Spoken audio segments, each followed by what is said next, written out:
everyone, welcome to Y Academy, and this is lecture number 6 of coordinate geometry.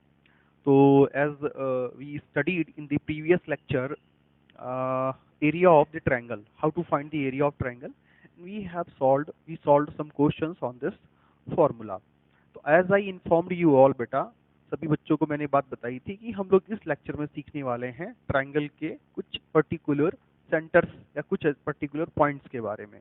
जैसा triangle में कुछ एक point होता है, जैसे कि सेंट्रॉइड होता है, सर्कम सेंटर होता है, ऑर्थो सेंटर होता है, इस तरह से एक इन सेंटर भी होता है। तो कुछ ऐसे पॉइंट्स होते हैं, इनके बीच रिलेशन क्या होती है, इस तरह की चीज़ों को हम डिस्कस करेंगे। तो चलिए स्टार्ट करते हैं आज की क्लास इन सभी चीज़ों के साथ में। तो आज की क्लास में पहला जो टॉपिक हमारा बनने वाला है वो बनने वाला है ट्रायंगल में सेंट्रॉइड, क्योंकि पिछले लेक्चर पे हम लोगों ने डिस्कस कर लिया था एरिया ऑफ ट्रायंगल के बारे में। तो सबसे पहले डालेंगे हेडिंग ट्रायंगल। ट्रायंगल क्या होता है आप लोगों को समझना है फटाफट। तो ट्रायंगल के बारे में सबको पता है। तो आपने कल एरिया ऑफ ट्रायंगल के बारे में पढ़ा था। एरिया ऑफ ट्रायंगल के बारे में दिस इज इक्वल टू 1/2 क्या था कि मान लो कोई ट्रायंगल है, तीनों साइड जिसकी दी गई हैं। जैसे हम मान लेते हैं एक ट्रायंगल लेते हैं, एक मिनट। जैसे हमने एक ट्रायंगल ले लिया कुछ इस तरह से बच्चों, जैसे ये ट्रायंगल ले लिया है। तो ABC एक ट्रायंगल है, इसके कोऑर्डिनेट मैंने लिए x1, y1, x1, y1। इसके कोऑर्डिनेट है x2, y2। इसके कोऑर्डिनेट है x3, y3। क्लियर है ना? These the coordinates of vertices of this triangle. Clear है ना? वर्टाइसेस के कोऑर्डिनेट। तो हमने कल जो पढ़ा एरिया के बारे में, एरिया ऑफ ट्रायंगल ABC, एक ट्रायंगल है ABC का एरिया जैसे निकालना, तो फॉर्मूला मैंने कल बताया था आपको, मॉड 1/2 ऑफ मॉड क्या x1 y2 minus y3 plus x2 y3 minus y1 plus x3 y1 minus y2। ठीक है ना? ये ओके। चलिए देखिए, ये दिया था। अगर इसका एरिया 0 हो जाता है, इस एरिया 0 हो जाता है, तो तीनों पॉइंट से ट्रायंगल फॉर्म नहीं होगा। मतलब वो पॉइंट्स कैसे होंगे? कोलिनियर पॉइंट्स होंगे। तो किसी भी तीन पॉइंट्स को की कोलिनियरिटी प्रूफ करनी होती है, तो उन तीनों पॉइंट से बनने वाले ट्रायंगल के एरिया को 0 दिखा दो, तो क्या हो जाएगा? वो तीनों पॉइंट्स कोलिनियर है। ये बात बताई थी। आज हम लोग समझेंगे किसके बारे में। तो ये बात हमने एरिया को लेकर डिस्कस करी। तो दूसरी बात जो डिस्कस करने वाली है वो है सेंट्रॉइड। सेंट्रॉइड क्या होता है? तो किसी भी ट्रायंगल के सेंट्रॉइड का क्या मतलब है? Centroid is the point where medians of triangles intersect to each other. The congruency of the medians, जहाँ पर मीडियंस क्या मिल रही हैं? मीडियन एक दूसरे को मिल रही हैं। जैसे ट्रायंगल है, तो मैं इसका मीडियन ड्रॉ कर दूं, तो मान लो ये AD इसका मीडियन है, मैं इसका ये मीडियन ड्रॉ कर दूं E, तो ये इसका मीडियन है, तो मैं ये मीडियन ड्रॉ कर दूं, तो ये F इसका मीडियन है। तो ये पॉइंट क्या हो गया? G हो गया। तो ये जो पॉइंट मिला हमको G, क्योंकि ये मीडियन है और ये इसके इक्वल हो रहा है, और ये वाली पॉइंट, ये लाइन इसके इक्वल हो रही है। Means BF is equal to AF and BD is equal to DC and EC is equal to AE। ये क्या है? मीडियन। तो हम ट्रीट कर सकते हैं कि BE जो है वो मीडियन है, CF मीडियन है किसके लिए? AB के लिए। एंड AD मीडियन है किसके लिए? BC के लिए। और BE मीडियन है AC के लिए। क्लियर है? तो ये सारे मीडियंस हैं, और मीडियंस मिल कहाँ रहे हैं एक दूसरे से? G पॉइंट पे मिल रहे हैं। तो हम कोऑर्डिनेट्स ऑफ G निकालेंगे। Coordinates of G। तो निकालने का जो तरीका होता है, दिस इज एक्चुअली क्या? x1 plus x2 plus x3 by 3 comma y1 plus y2 plus y3 divide by 3। ये इसके कोऑर्डिनेट्स आएंगे। तो ये पॉइंट है, इसके जो कोऑर्डिनेट होते हैं वो यही वाले रहेंगे। क्या? x1 plus x2 plus x3 divide by 3 comma y1 plus y2 plus y3 divide by 3। Clear है ना? चलो, इसी के बाद हम लोग जो दूसरा डिस्कस करने आते हैं, that is actually third point, जिसको बोलते हैं इन सेंटर। क्या बोलते हैं? इन सेंटर। इन सेंटर को थोड़ा ध्यान से समझना। इन सेंटर को समझने के लिए हम लोग इस तरफ आ जाते हैं। ठीक है ना? देखिए ध्यान से।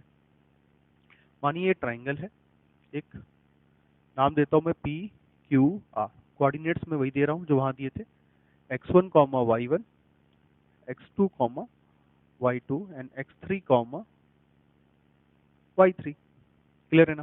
चलो, तो इसको मैं a देता हूँ, इसकी लेंथ जो दी गई है, इसकी लेंथ को मैं b देता हूँ, इसकी लेंथ को मैं c देता हूँ। ठीक, ध्यान से देखते हैं, एक बार समझना। क्लियर है? हाँ, तो कोऑर्डिनेट्स जो होते हैं, मतलब कोऑर्डिनेट्स, तो इन सेंटर क्या होता है, सबसे पहले समझना है इन सेंटर क्या होता है। इन सेंटर मतलब ये एंगल आप देख रहे हैं, ये एंगल और ये एंगल, ये तीन एंगल आपको दिख रहे हैं। इस एंगल का बाइसेक्टर निकालो और इस एंगल का बाइसेक्टर निकालो। जिस पॉइंट पे मिलते हैं, जिस पॉइंट मिलते हो कहलाता है इन सेंटर। आई से डिनोट करते हैं, यूजुअली आई से डिनोट करते हैं, ऐसा जरूरी नहीं कि हर बार आई से ही करेंगे। तो इन सेंटर क्या होता है, एक्चुअली में क्या होता है, एंगल बाइसेक्टर का इंटरसेक्टिंग पॉइंट्स। एंगल बाइसेक्टर का, ये इसके तीनों के इक्वल है और ये दोनों आपस में इक्वल है। तो एक्चुअली में जो इन सेंटर होता है वो होता है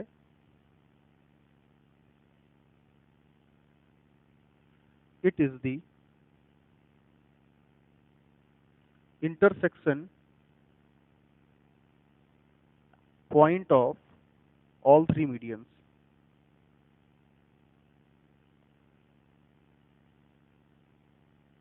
medians, all three medians, intersection point of all three medians, ये कहलाता है इन सेंटर हमारा। क्लियर है ना? This is called incentre. Okay, तो इंटरसेक्शन पॉइंट जो होता है किसका, medians, oh sorry sorry sorry, point of all three, point of angle bisectors, angle bisectors of all three interior angles, interior angles of a triangle. किसी भी triangle के तीनों angle के जो बाइसेक्टर्स होते हैं, एंगल बाइसेक्टर्स होते हैं, जैसे यहाँ पर देख सकते हो क्यू आई एंगल बाइसेक्टर है, आर आई एंगल बाइसेक्टर है, पी आई एंगल बाइसेक्टर है। तो मतलब ये जो बाइसेक्टर्स हैं ये मिलेगा इन सेंटर। ठीक है ना? इन सेंटर, उसके कोऑर्डिनेट क्या होते हैं, तो आई के जो कोऑर्डिनेट होते हैं, कोऑर्डिनेट्स ऑफ आई जो कहलाते हैं, coordinates of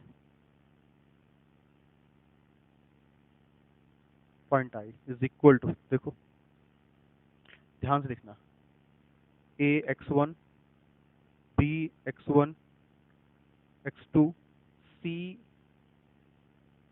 C x three.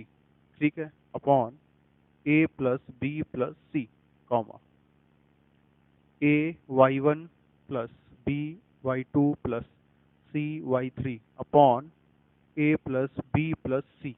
ये इसके कोऑर्डिनेट होते हैं। क्या होते हैं? कोऑर्डिनेट होते हैं। किसके कोऑर्डिनेट होते हैं? इन सेंटर के कोऑर्डिनेट होते हैं। किसी भी ट्रायंगल का जो इन सेंटर होता है उसके कोऑर्डिनेट हमेशा ऐसे निकलते हैं। कैसे निकलते हैं? जैसा कि आप देख पा रहे हो, नोट डाउन इट, नोट करिए इसको पहले तो आप, उसके बाद में बात करते हैं। ठीक है ना? मैं देख लूँ कि पूरा आ रहा है व्यू आप तक। हाँ ठीक है, ये कहलाते हैं क्या हमारे लिए, इन सेंटर के कोऑर्डिनेट्स कहलाते हैं। क्या कहलाते हैं? इन सेंटर के कोऑर्डिनेट कहलाते हैं। आसानी से निकाल सकते हो, बड़ा प्यारा सा फॉर्मूला है। ए मतलब x1 की अपोजिट साइड क्या है, a, उसकी लेंथ मतलब क्यू आर है, उसकी लेंथ जो है वो यहाँ रखेंगे। इसी तरह से पी क्यू की अपोजिट साइड क्या है, p। ठीक है, सॉरी, क्यू की अपोजिट साइड क्या है, पी आर। तो क्यू एंगल की तो क्यू की कोऑर्डिनेट क्या, x2, इसलिए x2 के साथ किसको लिया गया, b के लिए। x3 के साथ किसको लिया गया, c के। क्लियर है ना? तो इस तरह से ले लिया जाता है और आप इस तरह से कोऑर्डिनेट निकाल सकते हैं इन सेंटर के। क्या निकाल सकते हैं? इन सेंटर के कोऑर्डिनेट्स निकाल सकते हैं। इतना नोट करिए, फिर हम लोग कुछ और भी क्वेश्चन का पॉइंट से डिस्कस करेंगे और फिर हम लोग मुद्दे पे आएंगे थोड़ी देर बाद में। ओके, चल।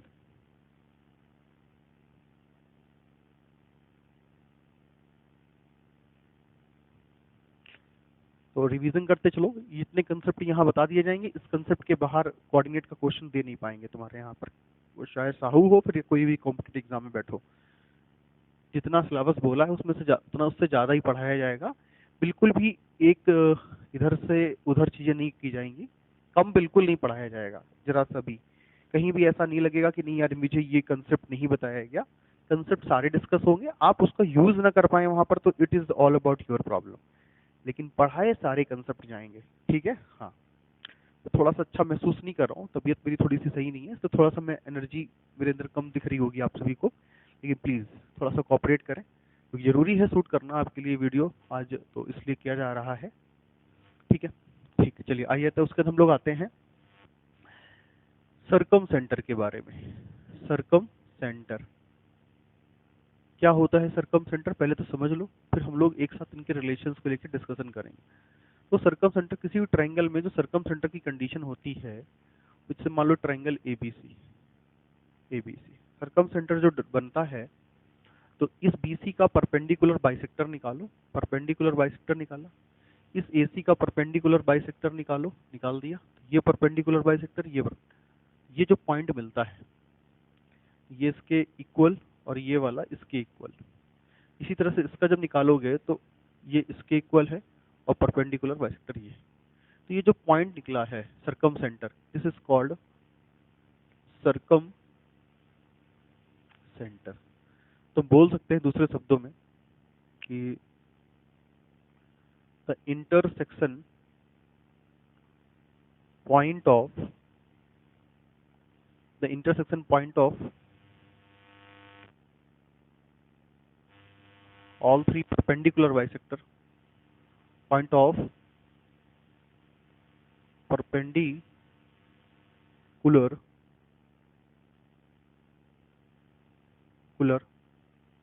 bisectors of all three sides, ये होता है इसका। अब इनके कोऑर्डिनेट्स वगैरह कैसे क्वेश्चंस आएंगे एक साथ देखते हैं। अब आते हैं ऑर्थो सेंटर की बात। जब बात की है ऑर्थो सेंटर की बात आती है कि आपका सेंट्रॉइड हो गया, इन सेंटर हो गया, अब ऑर्थो सेंटर, इतनी चीजें आपको डिस्कस करने के लिए दिए जाएंगे। अब ऑर्थो सेंटर क्या होता है? जैसे ये ट्राइंगल ले लीजिए आप। अच्छा, एक बात तो आप समझ गए होंगे, यहाँ से लेकर यहाँ तक का जो डिस्टेंस है, एक सेकेंड देखिएगा ध्यान से,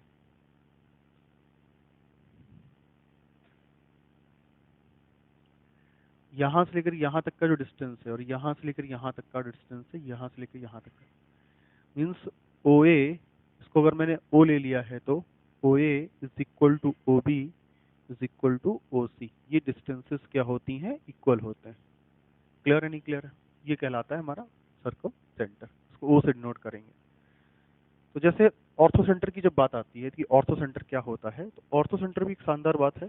देखिए, जैसे कि हम इसमें ट्रायंगल एबीसी मान लो, एक एबीसी ट्रायंगल है, ए से एक परपेंडिकुलर पे बना दो, सी पे बना दिया, इससे एक परपेंडिकुलर पे बना दो, बना दिया, इससे एक परपेंडिकुलर इस पे बना दो, बना दिया। इस तरह से जो पॉइंट मिल गए, मतलब ये जो पॉइंट मिला, this is called ortho centre, this is called ortho centre. मान लो उस पॉइंट को हम लोग यहाँ पे क्या बोल रहे हैं? एच से डिनोट कर रहे हैं। किससे डिनोट कर रहे हैं? एच से डिनोट कर रहे हैं। क्लियर है ना? तो ऑर्थो सेंटर कहलाता है। तो लिख सकते हैं द इंटरसेक्शन पॉइंट ऑफ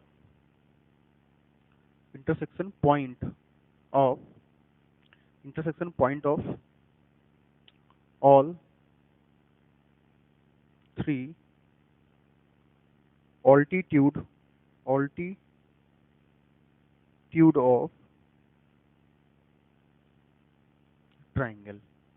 किसी भी ट्राइंगल के, ये जो यहाँ पे डी है, मान लो ये ई है और ये एफ है, जो ए डी है एक ऑल्टीट्यूड है, सी एफ भी एक ऑल्टीट्यूड है, एंड बी एफ भी एक, बीई भी एक ऑल्टीट्यूड है।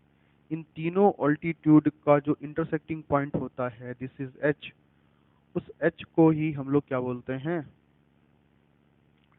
ऑर्थो सेंटर बोलते हैं। क्या बोलते हैं? ऑर्थो सेंटर बोलते हैं। तो ये था ऑर्थो सेंटर का कंसेप्ट, सरकम सेंटर ऑर्थो सेंटर का कंसेप्ट। लेकिन एक बात और समझने वाली है, जैसे कि पॉइंट ये है, हम पॉइंट को अगर लेके चलें कि क्या मतलब कंसेप्ट कहना चाहते हैं, तो लिख लेते हैं हम लोग। लिखना ये है कि सरकम सेंटर ओ, सेंट्रॉइड जी, ऑर्थो सेंटर एच। देखिए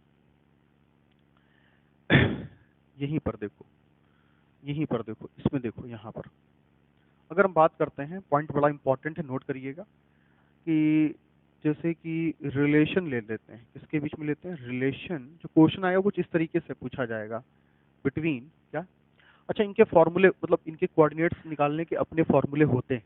मतलब फॉर्मूले क्या, मतलब वो कुछ पॉइंट्स हैं, लेकिन वहाँ पर जो कंसेप्ट यूज किया जाएगा वो फिर बहुत ज़्यादा हाई लेवल का हो जाएगा।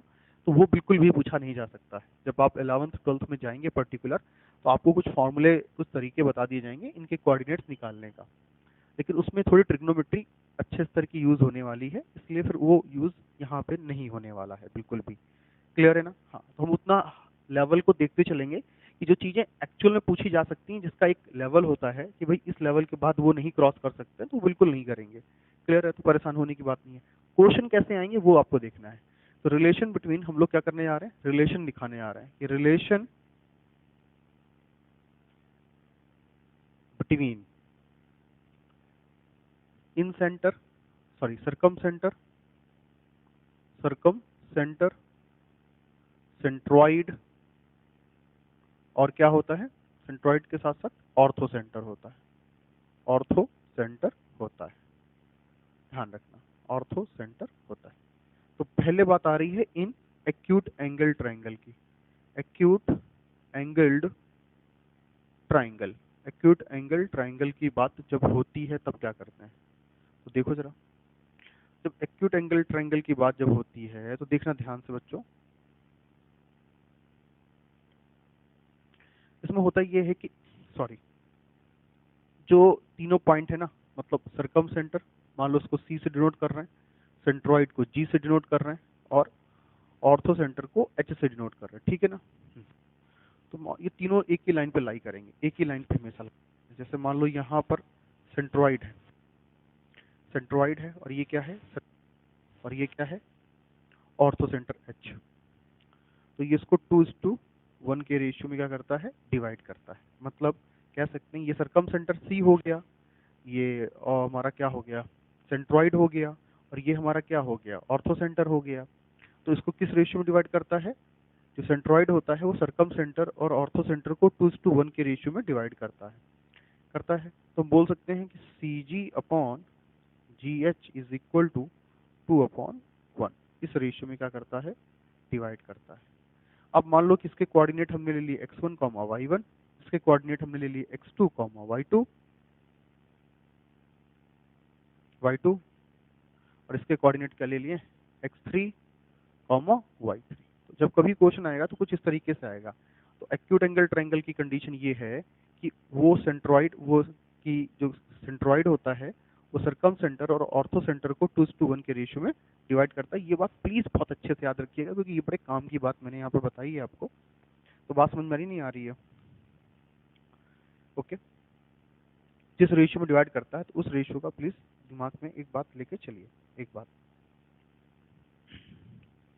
थोड़ी सी गड़बड़ अगर हुई है तो मैं देखना बताना चाहूंगा कि 1:2 के रेशियो में डिवाइड करता है। क्या करता है, 1:2 के रेशियो में डिवाइड करता है। यहाँ 1 रहना चाहिए और यहाँ पे क्या रहना चाहिए, 2 रहना चाहिए, ठीक है ना। तो कह सकते हो सरकम सेंट्रॉइड जो है वो सरकम सेंटर और ऑर्थो सेंटर को 1:2 रेशियो में डिवाइड करता है in case of acute angle triangle. Clear है ना? अच्छा, ये बात और समझने वाली बात है, ये बात तो समझ ली। मैं इसको थोड़ा सा रफ करता हूँ क्योंकि फिर ऐसा मजा नहीं आने वाला है। आइए देखिए, क्योंकि मैं स्ट्रेट लाइन अभी पढ़ा नहीं रहा हूँ, मैं स्ट्रेट लाइन के 2-3 लेक्चर्स अलग से बनाऊंगा आप सभी लोगों को, कि मान लो स्ट्रेट लाइन को पूछ लिया उन्होंने, हालांकि सिलेबस में तो नहीं बोला लेकिन तब भी मैं आपको बनाऊंगा, क्योंकि स्ट्रेट लाइन पढ़ना थोड़ा जरूरी होता है। स्टेट बोर्ड के सिलेबस में स्ट्रेट लाइन है, 10th स्टेट बोर्ड के सिलेबस में स्ट्रेट लाइन को दिया हुआ है, स्लोप वगैरह पढ़ाया गया है, तो थोड़ा पढ़ेंगे उसको, है कुछ चीजें ऐसी करेंगे डिस्कस, उसके लिए 1-2 लेक्चर अलग से बनाऊंगा, ठीक है। वो कोऑर्डिनेट ज्योमेट्री में उसको अलग से बनाते हैं 2 लेक्चर स्ट्रेट लाइन पर करके, ओके। तो हम करने वाले थे कि बात आती है कि जैसे इन, तो पॉइंट ये लिख ही लो पॉइंट को लिख लो इस तरीके से, मैं लैंग्वेज में लिखा देता हूँ। इन एन आइसोस्केलस ट्रायंगल, इन, ये भी पॉइंट लिख लो, वो एक पॉइंट हुआ, मतलब ये भी एक हमारा पॉइंट हुआ, और यहाँ पर ये भी एक पॉइंट हुआ, पॉइंट नंबर 2, कि in an isosceles triangle, triangle centroid orthocentre in centre,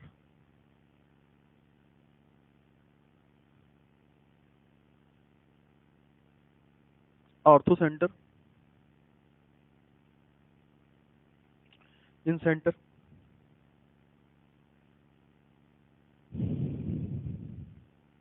centroid, circumcenter, in an acute centroid, orthocenter, incenter, and circumcenter, and circum center, lie in the same lie, lie in the same line, एक ही line पे लाई करते हैं सारे line, ठीक है ना। हाँ, ये एक ही लाइन पे लाई करेंगे। काम की बात बोल रहा हूँ, दिमाग पे रखिएगा। दूसरी बात क्या कहते हैं इसी में कि ये तो इसकी कहानी हो गई। An in an equilateral triangle, in an equilateral triangle, equilateral triangle, equilateral triangle की केस क्या होता है? दे ऑल कोइंसाइड, कोइंसाइड, सारे कोइंसाइड करते हैं। मतलब जैसे ये ट्राइंगल ले लिया, एक इक्विलेटरल ट्राइंगल ले लिया, कैसा ट्राइंगल है? इक्विलेटरल ट्राइंगल है। कैसा ट्राइंगल है? इक्विलेटरल। इसकी तीनों साइड्स क्या होंगी? इक्वल। ये भी 60, ये भी 60 और ये भी 60। तो सेंट्रॉइड, सेंट्रॉइड मतलब G, ऑर्थो सेंटर मतलब H, और इन सेंटर मतलब I, एंड सर्कम सेंटर मतलब O। ये चारों पॉइंट एक ही, मान लो मैंने इसमें इस तरह से ड्रॉ कर दिया, जो भी ड्रॉ करना है, तो ये तीनों चारों 1 2 3 4 इसी पॉइंट पर कोइंसाइड करेंगे, एक ही जगह पे लाई करते हैं in the case of equilateral triangle, in the case of equilateral triangle. Clear है नहीं क्लियर है? अच्छा, इसी की बात एक बात समझो, जैसे मान लो कि एक ट्राइंगल ऐसा दिया है कि वो दिया गया कैसा, राइट एंगल ट्राइंगल दिया गया, तो ये ए है, ये बी है और ये सी है।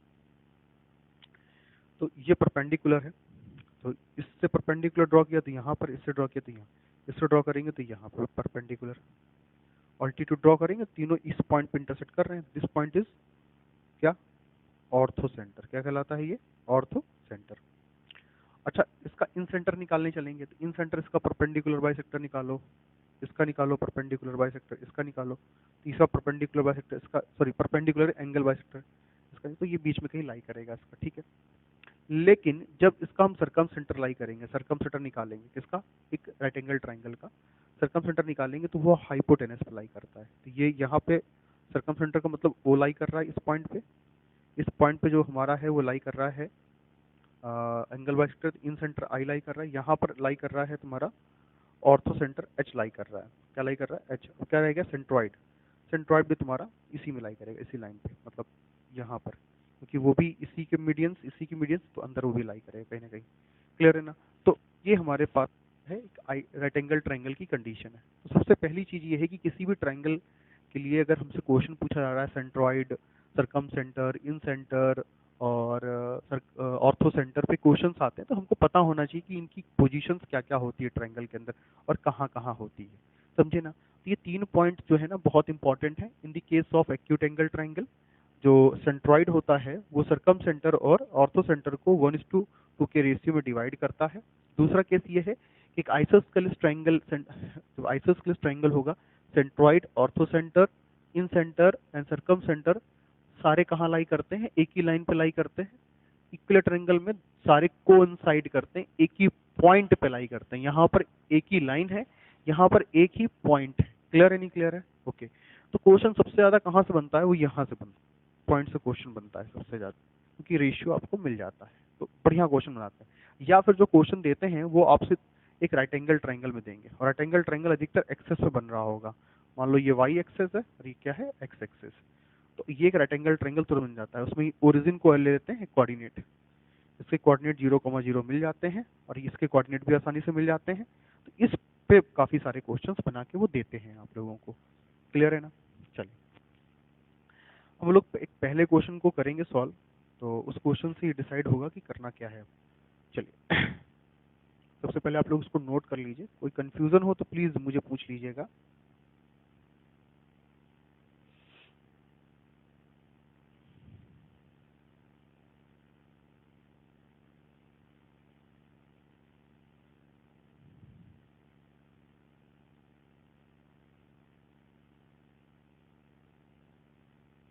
चल, तो हम लोग करने वाले हैं तब थोड़ा सा समय दीजिएगा, मैं क्वेश्चन निकालने जा रहा हूँ आप लोगों के लिए।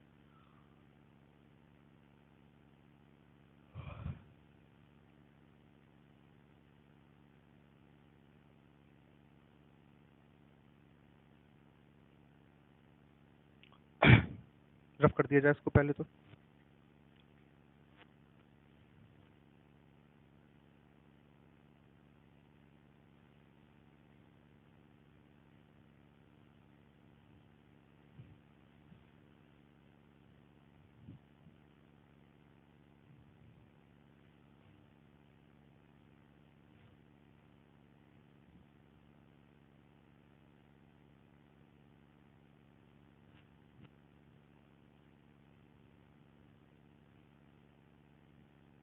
सब याद रखिएगा, पॉइंट्स पे जितने पॉइंट्स मैंने करवाए हैं please keep them in your mind, उनको दिमाग में रखें और अच्छे से करें। तो एक क्वेश्चन हम लोग सॉल्व करेंगे, और अगर आज क्वेश्चन नहीं हो पाए बहुत ज़्यादा तो हम एक क्लास और लेंगे इसमें जो क्वेश्चंस करवाएंगे। आइए चलिए क्वेश्चन करते हैं आज की क्लास में। तो जो पहला क्वेश्चन है आज वो करते हैं सबसे पहले। आइए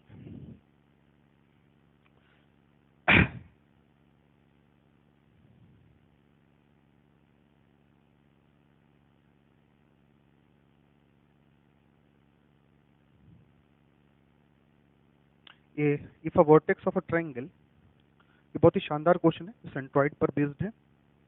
क्या है कि if a vertex of a triangle, if a vertex of a triangle is 1 comma 1, 1 comma 1, and the middle points of two sides, and the middle points of two sides, two sides, middle points of two sides passing through it,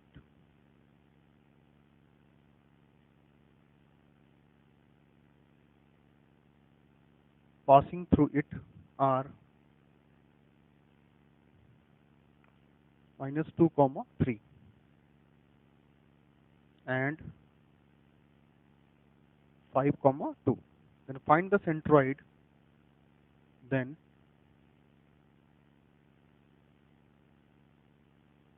find the centroid and the incenter of the triangle, and the incenter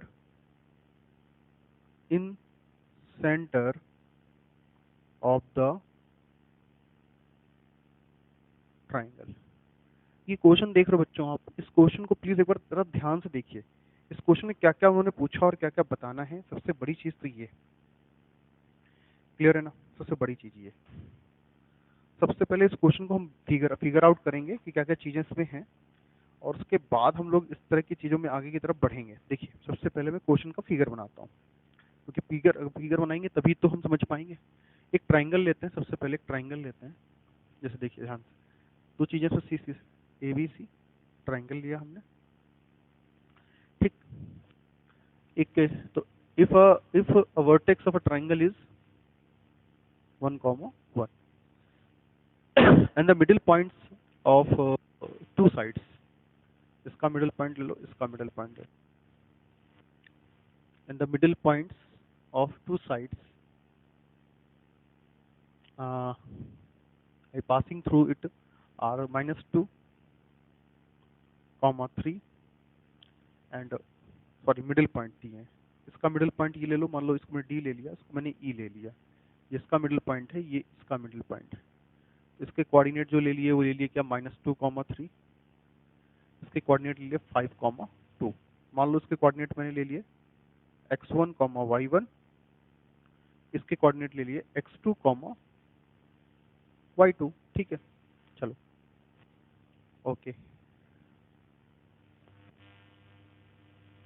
and कह रहे हैं find the centroid if a vertex of a triangle is 1 comma 1 and the middle points of two sides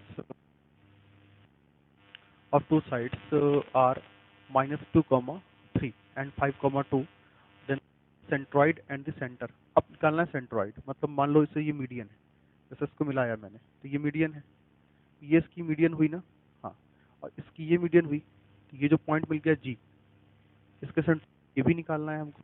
तो ये तब निकाल पाओगे जब आपको तीनों के वर्टेक्स पर x1 + x2, इसको ले लो x2, इसको ले लो y2, इसको ले लो x3, तो आराम रहेगा समझना y3, ये दोनों निकलने चाहिए, x1 और x1 y1 दिए हुए हैं। अब ये नहीं पता है तो फिर ये कैसे निकाले जाए, मतलब सेंट्रॉइड कैसे निकाला जाए। तो ये थोड़ा सा क्वेश्चन हमारे लिए लिटिल बिट क्रेजी टाइप का क्वेश्चन है। तो आप पहले इसको करेंगे फिर इसको करेंगे, तो देखिए ट्राई करिए एक बार, कोशिश करेंगे आप लोग, मैं आप लोग को थोड़ा सा समय देता हूँ करने का।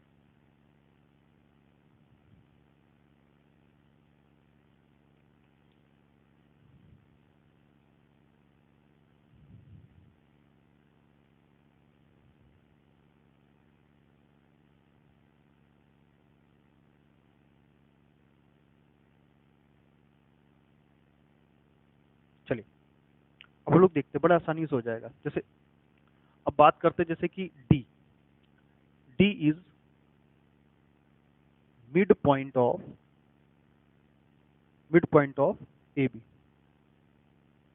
तो डी ए बी का मिड पॉइंट है, इस मीन्स क्या हुआ, x1 plus x2, 1 plus x2 divide by 2 is equal to ये -2। सॉल्व करेंगे तो 1 plus x2 is equal to -4, तो x2 is equal to -4 plus का 1 and x2 is equal to minus का 3 निकला, x2 is equal to.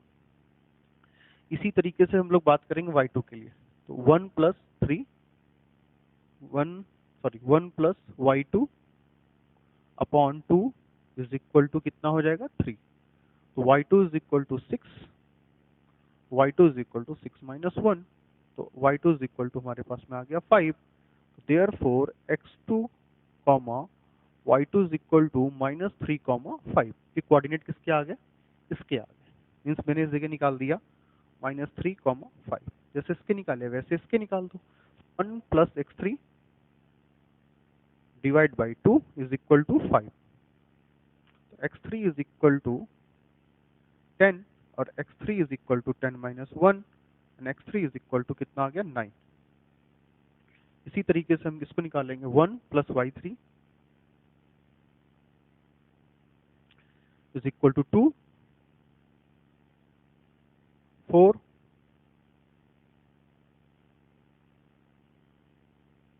Therefore क्या हो गया,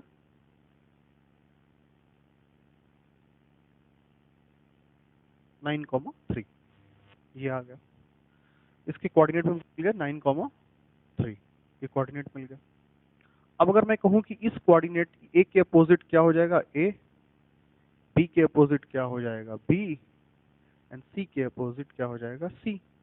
ए की लेंथ निकाल दो, निकालो। तो सेंट्रॉइड ऑफ ट्राइंगल क्या होते हैं, तो सेंट्रॉइड कोऑर्डिनेट, सेंट्रॉइड कैसे निकालते हैं, x1 plus x2 plus x3 divide by 3, y1 plus y2 plus y3 divide by 3। Clear है ना। अब देखो x1 x2 x3, x1 क्या है, दिया हुआ है 1, यहाँ देखो 1 प्लस x2 कितना है, x2 इज गिवन -3 रख दिया, प्लस x3 कितना है, 9 रख दिया, डिवाइड में कितना हो गया, 3। देखते जाना बच्चों, y1 कितना है, 1, y2 कितना है, 5, y3 कितना है। चलिए सॉल्व करते हैं हम लोग आगे की तरफ। कितना हुआ, 1 माइनस 3 प्लस का 9 डिवाइड बाई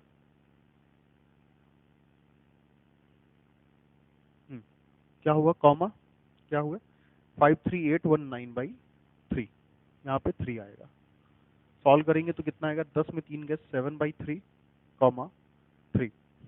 ये कोऑर्डिनेट्स आ गए किसके, सेंट्रॉइड के। मतलब ये जो जी के कोऑर्डिनेट्स आए हैं, दोज आर एक्चुअली 7/3, 3। चलिए देखिए, आई चेक दैट कि क्या हमने जो निकाले हैं वो सही निकाले हैं। कुछ तो गड़बड़ हो गई है बेटा, मेरे ख्याल से कुछ हमने गड़बड़ कर दी है, कुछ कैलकुलेशन में गड़बड़ करी है, इसलिए हमारे एक कोऑर्डिनेट जो आ रहे हैं वो गड़बड़ आ रहे हैं। मतलब 3 तो ठीक आ रहा है लेकिन x3 गलत आ रहा है। तो हम देख लेते हैं x3 में गलती कहाँ हुई है। तो अल्फा, ये देखते हैं एक मिनट के लिए, 1 प्लस x2 -3 है,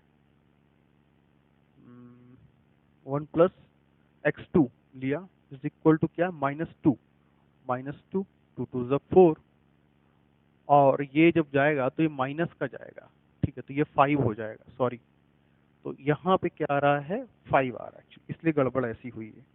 दिस इज 5। क्लियर है, नहीं क्लियर है, ये 5 आ रहा है।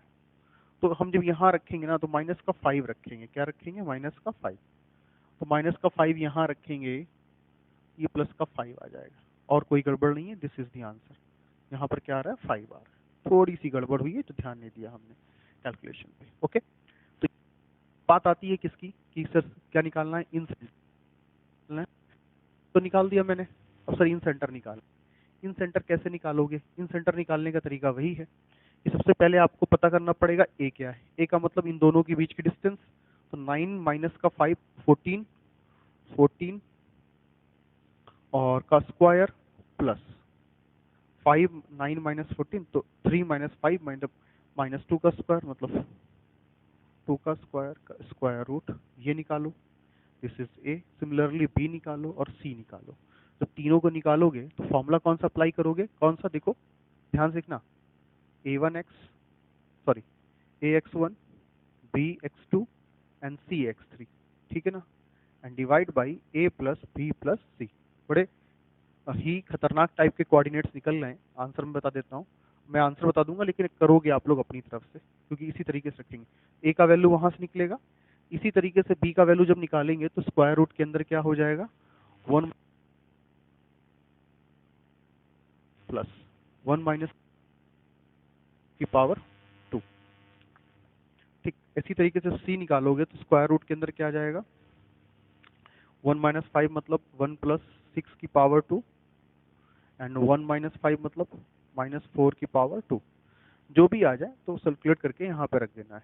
इसी तरीके से जब आप ये x के, ये तो एक दो ये तो एक निकला कॉमा, फिर क्या निकला, a y1 b y2 c y3 upon a plus b plus c, बस पुट कर दीजिए। x1 x2 x3 आपको पता है, y1 y2 y3 आपको पता है, a b c की वैल्यू वहां से निकाल के यहाँ रख दीजिए, यहाँ पर कैलकुलेट करिए, आपके क्या निकलेंगे, इन सेंटर्स निकलेंगे। क्या निकलेंगे, इन सेंटर्स निकलेंगे। क्लियर है ना। अभी मैं अगली क्लास जो लूंगा, ये लेक्चर नंबर 6 था आपका बच्चों, ठीक है ना। अभी हम लोग लेक्चर नंबर 7 लेंगे। 7 में हम लोग क्या करने वाले हैं, उसमें कुछ और भी क्वेश्चंस मैं करवा दूंगा ट्राइंगल पे, डोंट वरी फॉर दैट, तो जिससे कि थोड़ा कंफर्टेबल हो जाए। ये क्वेश्चन थोड़ा मैंने ऐसा करवाया कि आपका थोड़ा रिवीजन हो जाए, सेंट्रॉइड के साथ साथ इन सेंटर का भी रिवीजन हो जाए। अब एक क्वेश्चन करवाएंगे जिसमें सरकम सेंटर, ऑर्थो सेंटर और सेंट्रॉइड, इनका रिलेशन होगा और क्वेश्चन पे सॉल्व करते हैं। तब तक के लिए थैंक यू क्लास, मिलते हैं नेक्स्ट लेक्चर में। प्रैक्टिस अच्छे से करिए और जो पढ़ाया उसका रिवीजन करिए। Thank you everyone.